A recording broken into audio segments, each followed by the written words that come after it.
Hello everyone, today in this video we'll fight against the advanced character of our world around us, and today I would like to refer in this video to one of the conversations I had with a person from Germany recently who asked me, but would you really like to live in the totalitarian country?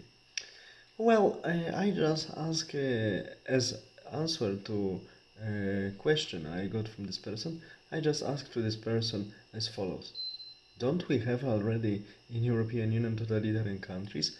Look at the case of militant democracy. Romania, France, and now who next? Ruling business political elite is always telling us whom to vote for, and if they cannot control by propaganda and things like this the choices of people, they simply use courts to prevent candidates they don't like from participating in the elections. So don't we have already democrature, not democracy, so totalitarian state? But we still have democracy. Okay, so one can say that in Cuba we also have democracy because we, for the last 60 or 70 years, we have only one candidate we can vote for. This is a perfect democracy. One cannot make mistake. One can say, but this is of course the irony. And here we come back to this what I was saying for many years and writing in my writings that democracy always needs to be present with the adjective. Like Athenian democracy, in communistic regimes it was people's democracy. Now we have so-called liberal democracy that has nothing to do with classical liberalism because we see it's another version of socialism, this time based on the Frankfurt School of Marxism, and that's it. That is why I really don't like when brainwashed people are trying to prove me how free and how great elections we have in the West. Yeah, especially when judge decides whom we can vote for and when and how. This is really perfect example of freedom.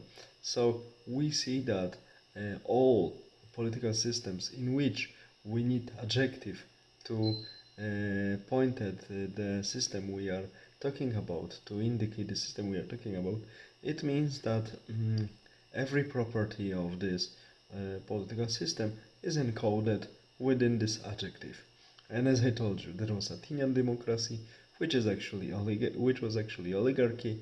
There was people's democracy, which was a communistic dictatorship, and now we have so-called liberal democracy, which has nothing to do with classical liberalism.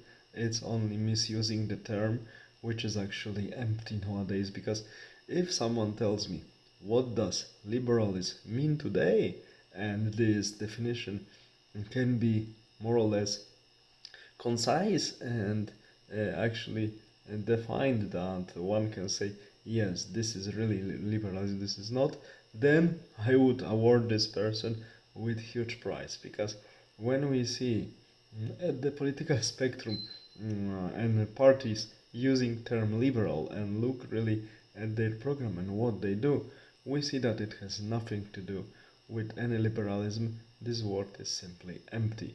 That is why it means that we are entering the totalitarian era in which the terms we use are blurred and their meaning is distorted, and that is why courts are using are using any possibility to manipulate the elections and influence people, because when we have distorted terms we use, we don't understand each other.